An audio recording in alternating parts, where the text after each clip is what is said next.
В игре все решает счет. Разгромный счет. Неожиданный счет. Предсказуемый счет. Какой бы ни был счет, букмекер Винлайн заплатит. Без вариантов. Tu Guilavogui a Luis Gustavo, Didavi Mali a Antep jako záložní trojice a vepředu na hrotu Mario Jonkra pro první barážový duel. Tady je sestava Eintrachtu Braunschweig, v bráně bude Fejzič, přední obrana Zaur, De Karli, Valsvika, Reichel. Venku je výhodou nebo nevýhodou, asi by se na to našel ten i ten názor. Každopádně barážový dvojduel mezi Wolfsburgem a Eintrachtem. Mali posílá centr do pokutového území na zadní tyči, ještě dojížděl bezpečná standardka Vlků.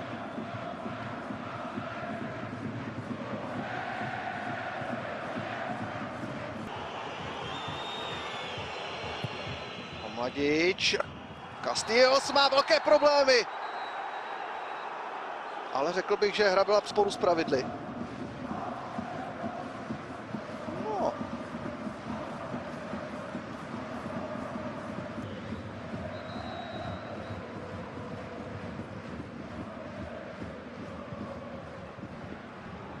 Zajímavý míč do pokutového území Wolscheita. Wolscheit si tam možná trošku pomohl.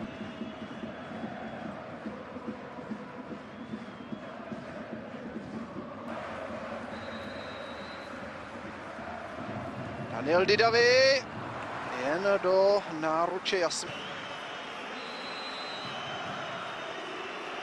Yunus Mali, tak nakonec střela, kterou musel Fejzič vytahovat.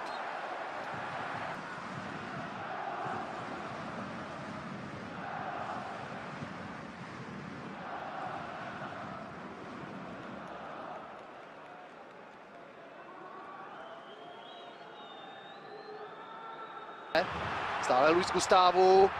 Tohle nemohlo skončit jinak.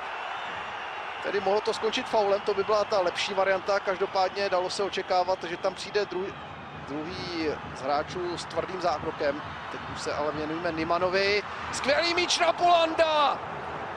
Dříve míč od nohy. Tady ještě jednou centr na Bolanda. Tutovka pro Eintracht.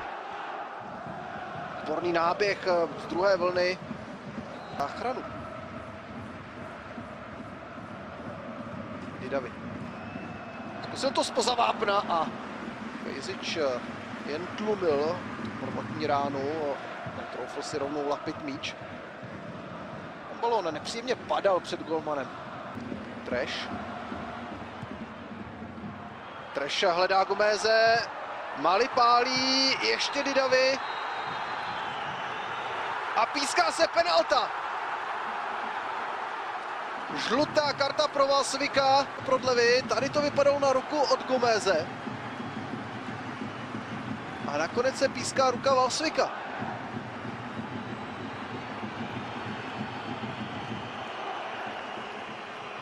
Se penaltu promění.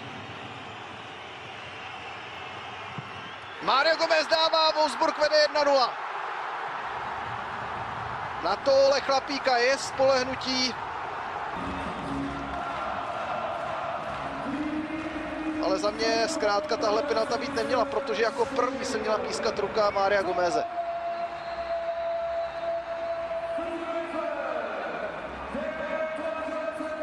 Na druhou stranu poslal Mario Gomez golmana Jasmína Fejziče. Tohle nebylo zas tak nebezpečné. Štělka mlčí a pro Wolfsburg se nabízí šance na break. Balon do běhu, tady je Mali, je tam také Didavi. Yunus Mali už je na hranici pokutového území, jeho klička, přihrávka na Didaviho, Daniel Didavi. Už byl hodně z úhlu. Ofenzívy do útočného výpadu. Tady je ten souboj Gerharta s Reichlem, po kterém se nepískalo. A proto mohla vzniknout tahle breaková situace. Treš. Tady je Didavi. Daniel Didavi v pokutovém území. Stále Didavi. A bude...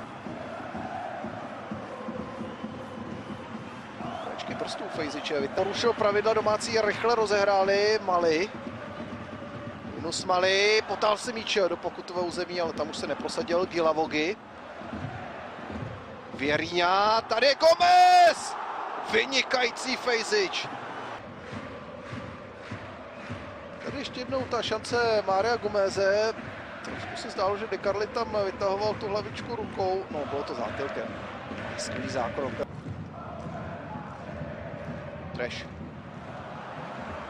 Ještě s kým se dostal dále. Trashův centra Didavy.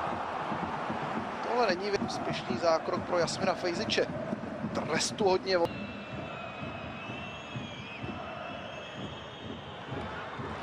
Slabá střela.